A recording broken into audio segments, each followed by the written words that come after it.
പോലീസുകാരെ നടുറോഡിൽ മർദ്ദിച്ച കേസിലെ പിടികിട്ടപ്പുള്ളിയായ എസ്എഫ്ഐ നേതാവ് 2 മന്ത്രിമാർക്കൊപ്പം പൊതുപരിപാടിയിൽ യൂണിവേഴ്സിറ്റി കോളേജിൽ ഇന്നലെ നടന്ന പരിപാടിയിൽ എ.കെ. ബാലനും കെ.ടി. ജലീലിനുമൊപ്പം മുഖ്യപ്രതി നസീം പങ്കെടുത്തിട്ടും പോലീസ് പിടികൂടിയില്ല. ഉന്നത രാഷ്ട്രീയ ഇടപെടലാണ് പ്രതിയെ സംരക്ഷിക്കുന്നത് എന്ന ആരോപണം ശക്തമാണ്. ഇക്കഴിഞ്ഞ ഡിസംബർ 12-നാണ് തിരുവനന്തപുരം പാളയത്ത് ട്രാഫിക് ഡ്യൂട്ടിയിലുണ്ടായിരുന്ന പോലീസുകാരെ സിഗ്നൽ ലംഘനം ചോദ്യം ചെയ്തതിന് എസ്എഫ്ഐ പ്രവർത്തകർ മർദ്ദിച്ചത്. 6 പ്രതികളുള്ള കേസിൽ 4 പേർ കീഴടങ്ങിയിരുന്നു. എന്നാൽ മുഖ്യപ്രതിയായ SFI university college unit secretary Naseem ഉൾപ്പെടെ 2 പേർ ഇപ്പോഴും ഒളിവിലാണെന്നാണ് പോലീസിന്റെ വിശദീകരണം.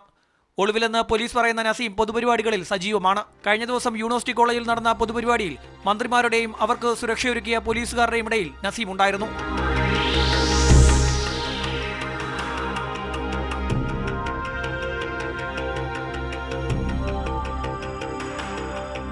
കേസ് രജിസ്റ്റർ ചെയ്ത കന്റോൺമെന്റ് പോലീസ് സ്റ്റേഷന് മീറ്ററുകൾക്കപ്പുറം പ്രതിയുണ്ടായിട്ടും പിടികൂടാത്തതിന് പിന്നിൽ രാഷ്ട്രീയ സമ്മർദ്ദമാണെന്നാണ് ആക്ഷേപം.